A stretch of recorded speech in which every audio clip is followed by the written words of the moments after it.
Ja, hej och välkomna till Erik Penser Banks Bolagsdag. Nu ska vi inleda här med ett intressant bolag, Calliditas, som ska köra. Och det är CMO Richard Philipson den här gången. Go ahead, Richard.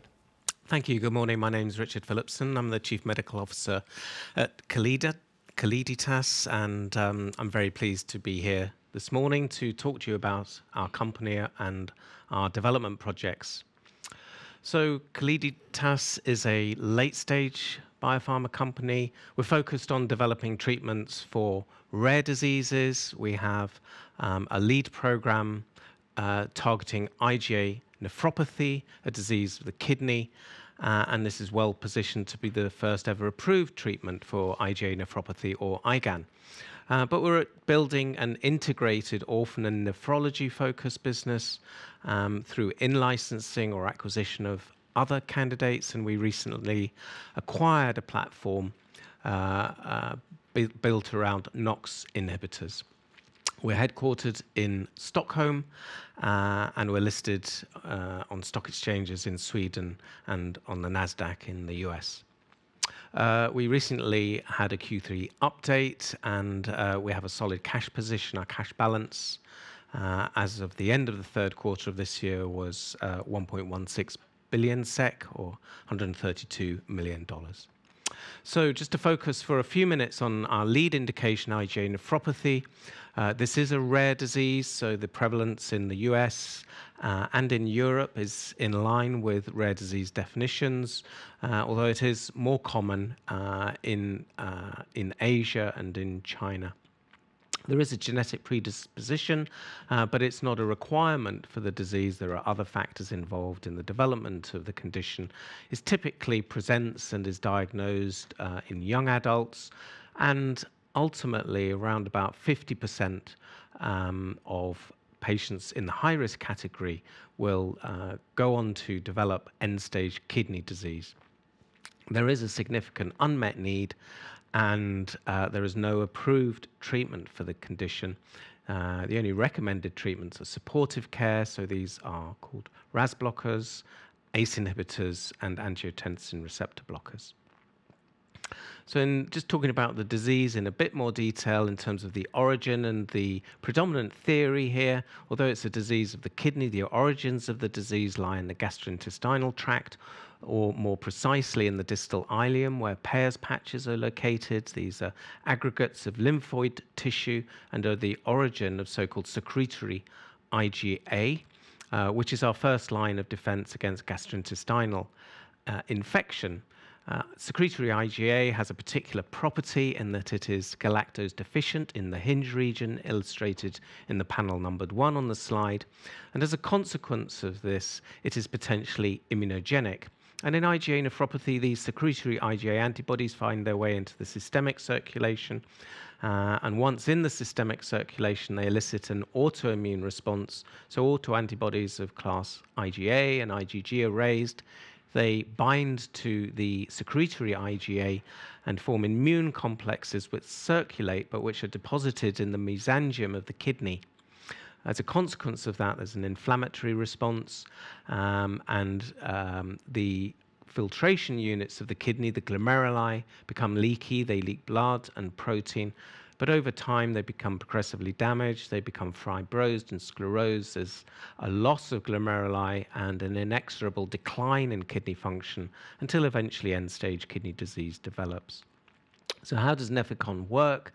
The active ingredient is budesonide, which is a well-established, highly potent, locally acting corticosteroid. It's taken orally. The budesonide acts locally in the gut, in the region of the Peyer's patches, in the distal ileum.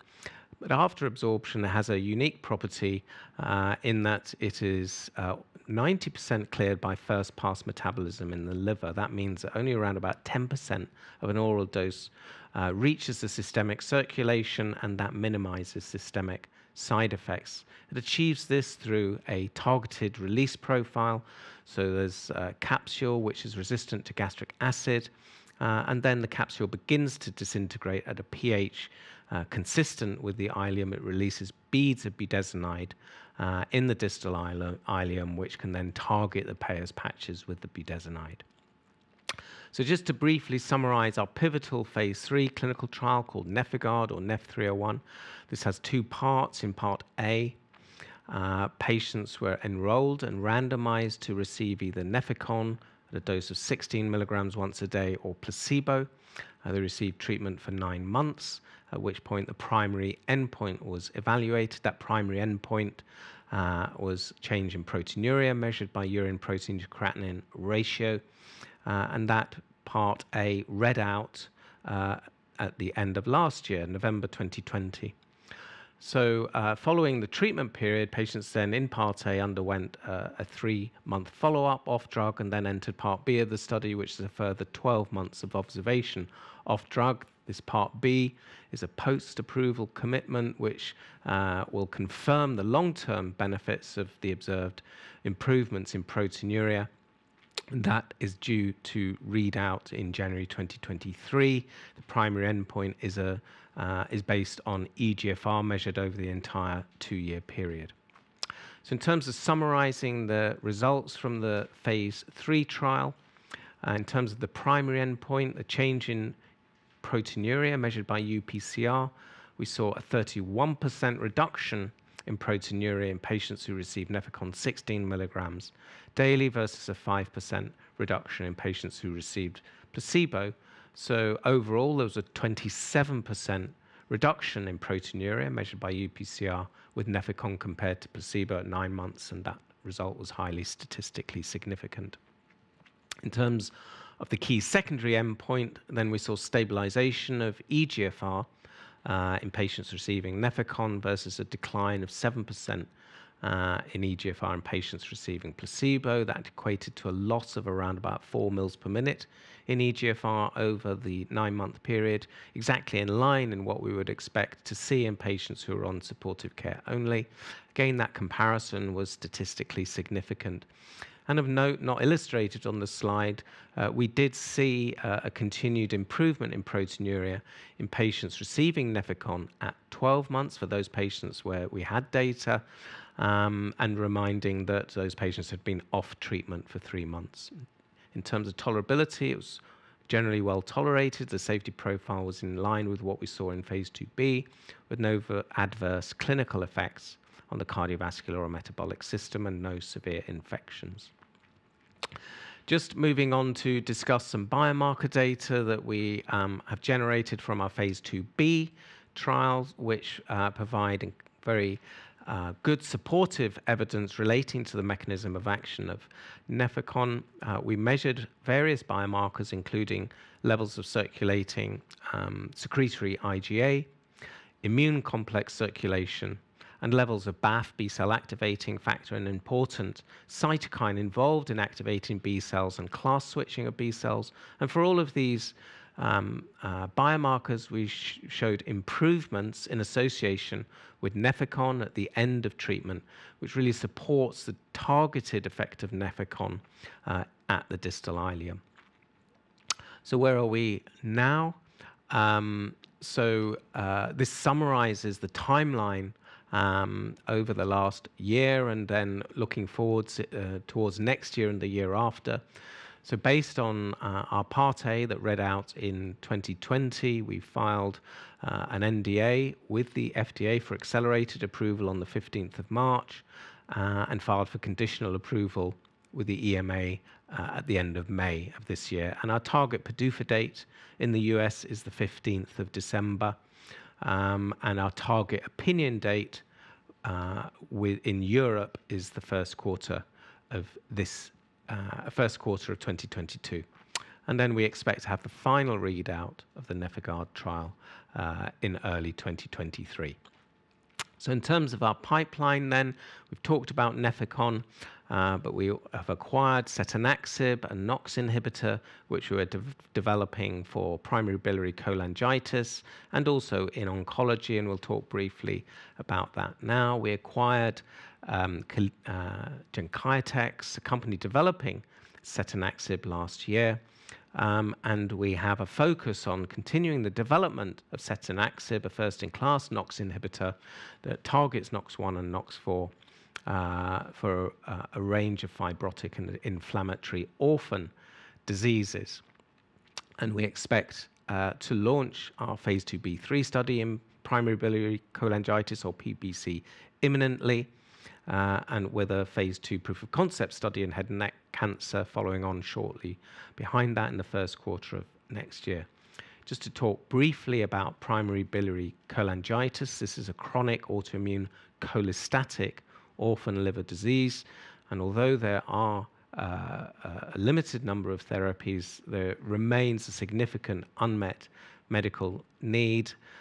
So based on a clinical trial that was conducted by the previous company developing setanaxib, we are moving forwards to a phase 2b/3 clinical trial, which, as I say, is on track to start in this quarter.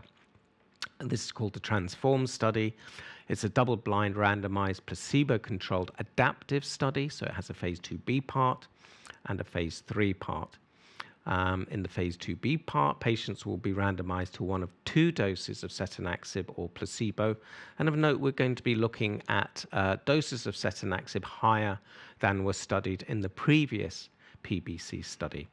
There will be an interim analysis for the phase 2b part after the 99th patient has completed 24 weeks of treatment.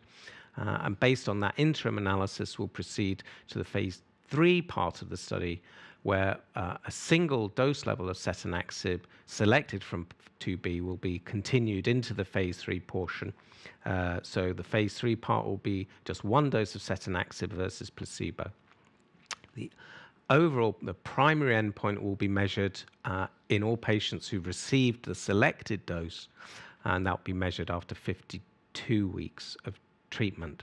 And just to note that we received FDA Fast Track designation for setanaxib in PBC in August of this year.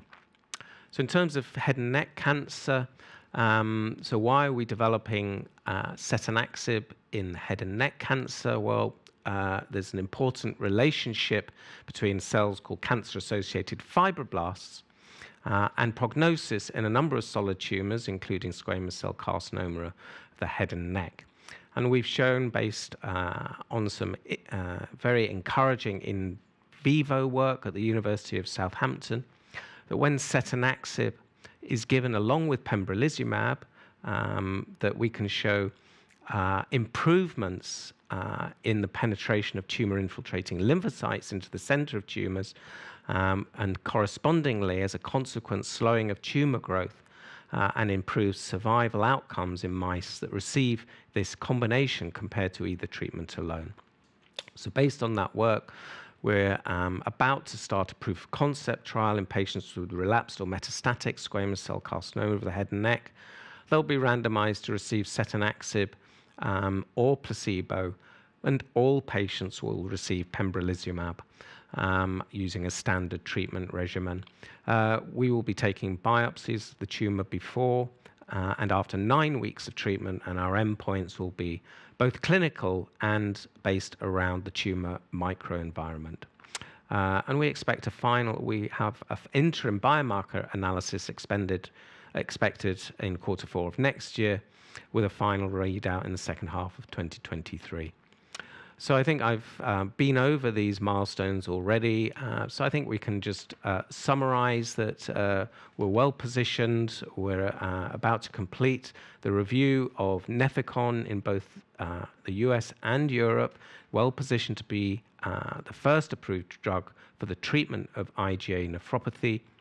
And we're building an orphan and nephrology-focused business with a pipeline in orphan, liver, and kidney indications. Thanks very much. Yeah, thank you, Richard, for a very nice presentation. So obviously, you're approaching a very important date here, PDUFA date, 15th of December. Could you just elaborate a little bit about what kind of outcomes you see here? What are the different scenarios in your view? Yeah, well, obviously, we're very hopeful that we'll get a positive outcome with the FDA on the 15th of December. So we submitted the application in March, and we've had an extension to the review, which in many ways I think is a positive sign.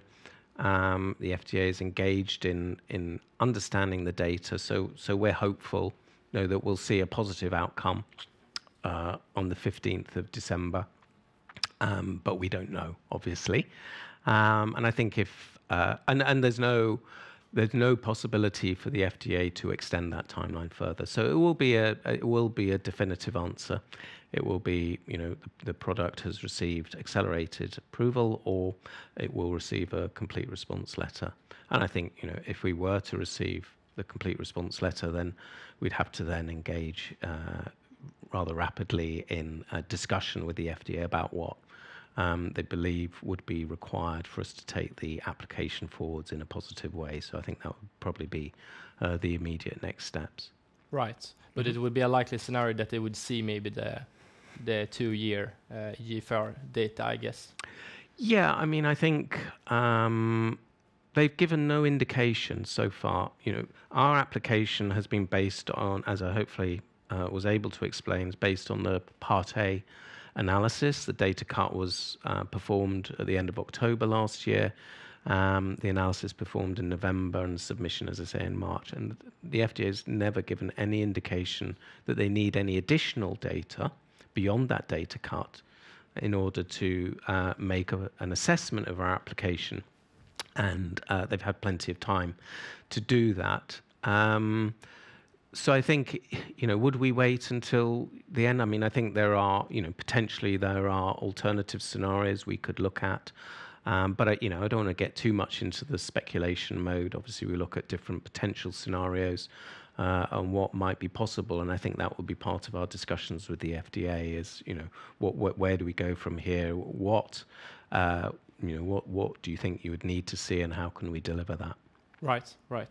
And obviously, you have been very clear that they have not requested additional data, and I think everyone has understood that at this point. But have you been requested to send in further analysis post your former PDUFA date, if you understand what I mean? I think we've been clear about that as well. I mean, I think as I say, just so we're clear, the data cut happened, the analysis happened, it was submitted. But as you go through this process, there's always a possibility of the agencies asking for some different analyses, and relatively late on in the process, we had that discussion and request to provide additional analyses, but they were based on the original data set. They're not based on any new cut of the data. All right. And could you comment about if there has been requests past the 15th of December? We don't typically get into all the details of all the different interactions and discussions that we're having with the FDA. So I think we're sort of comfortable with those statements that we've made. Yeah, I understand. And you recently presented at ASN Annual Kidney Week. Yeah. Was there any additional data regarding Nephicon presented here? No, we're not presenting any data on the outcomes of the Nephicon trial. So I think, the NefIgArd trial. As I mentioned in the presentation, we have some really interesting biomarker data from the phase 2b study that really help in terms of understanding the mechanism of action of Nephicon and the underlying pathophysiology of IgA nephropathy. And I think we're continuing to do work there in terms of what we've seen in terms of biomarker changes in the phase 2b study. And I think, potentially in the longer term, we would hope to do something similar for the phase 3 study, but that's not imminent. That would be something in the future. So we're very much focused on, in terms of what we presented there, in terms of developing our understanding of IgA nephropathy in terms of pathophysiology and the mechanism of action of Nephicon. Right. And moving on to pricing of Nephicon, there's been some rumors in the market lately that it might be possible with a slightly higher pricing than what has already been communicated from the payers survey. Could you comment anything on this? Sure. Well, obviously, I'm the Chief Medical Officer at Calliditas. I'm not the expert on pricing. So I think I'll probably be pretty limited in terms of what I can comment on in terms of pricing. I think we've been fairly consistent in our pricing message up to now and what we've stated publicly, where we think the pricing might sort of fall out. But we know that over the last few months there has been another treatment approved, not in IgA nephropathy, but in something we might consider provide some parallels, Lupkynis, and we know that was priced more highly. So maybe that has some factor in the market. But I'm not here today. I can't comment at all in anything relating to the pricing. I think just to be clear, I think we've given our own messages clearly. Right. Yeah. And setanaxib, your additional asset in the pipeline. Yes. You're obviously pursuing both PBC track and also oncology. And as I understand it, you plan to commercialize PBC by yourselves, and oncology you want to out-license. How does this work to out-license one indication of one asset and another one keep the rights? So I think it's an interesting question. I mean, certainly, our focus is on the PBC program. That's potentially registrational, and as you say, that's something where we would have the capacity to commercialize that. I think that is in line with our corporate strategy. But in terms of the head and neck cancer, the oncology program is very much exploring across the sort of the broadly how NOX inhibitors can work, but we're clearly not going to become an oncology company. But we've by acquiring Cholangitis, we have a platform, we have a discovery organization. So we have the ability to generate new compounds as well. So exactly how we manage any partnering of setanaxib in oncology, how we might bring new compounds along. I mean, I think that's something that we'll think about over the next 12 to 24 months. But I think we have different options. Right. So it's sort of an exploratory. Exactly. All exactly. Right. Yeah. So we have some questions from the viewers online also. Yeah. And they wonder what kind of analysis are there that FDA wants to see on the EFGR? Well, again, I mean, we're not going into all the real details of what the FDA has been asking. I mean, I don't think that's very helpful. But clearly, the main package of information relates to proteinuria and changes in proteinuria, and then the supportive data relating to EGFR. And I think that that is the focus of the review, and the FDA getting comfortable with what we've seen in terms of those changes. Right. And then one last question: what happened to the Budenholm-Falk project? You bought this asset in 2019, and since then we have not heard much about it. When can we expect some news? Yeah, well, we have had regulatory interactions relating to Budenholm-Falk and potential development opportunities. So I would anticipate that we'll be able to talk about that in more detail in the near future. But right now we're not quite ready to talk about that. But it's still an active program. And as I say, we've had very fruitful discussions with regulators relating to that. So, I'm encouraged that we'll be able to move that forwards. Right, and that are more for liver indications. That's right. Yeah, so that would be in the liver space, exactly. Right. Okay. Then I thank you very much, Richard Phillipson, for participating. Thank you very much.